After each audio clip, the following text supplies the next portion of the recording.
face à son cancer. Face à son cancer. Clarisse, Clarisse, j'ai perdu mon travail, ce qui m'attriste. Pousse. On s'est aperçu en écoutant toutes les conférences de Steve Jobs que la terminologie entre le commerce et la guerre est identique. On parle de stratégie, on parle de force de frappe, on parle de, voilà, toute la terminologie est là, elle est commune aux deux. Donc c'est des visions en fait, ce sont deux guerriers au fond. C'est ça, avant tout, ça qui les rassemble. Laissez-moi, j'ai besoin de solitude. Allez, dehors tout le monde, allez, soyez compréhensifs.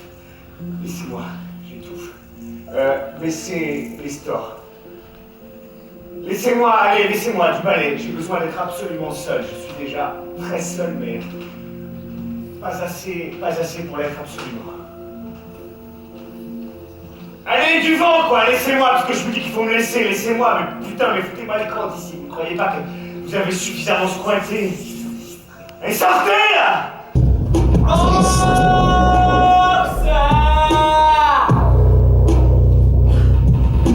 La vérité dépend de celui qui écoute, peu importe ce qu'on dit.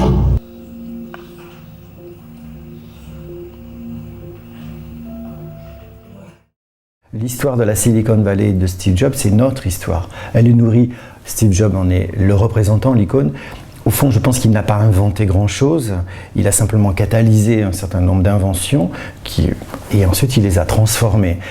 Donc c'est l'histoire de l'humanité. C'est l'histoire de l'humanité, c'est l'histoire d'une révolution industrielle qui est celle de l'informatique, qui est aussi importante que c'est la révolution au Moyen-Âge sur la question du temps.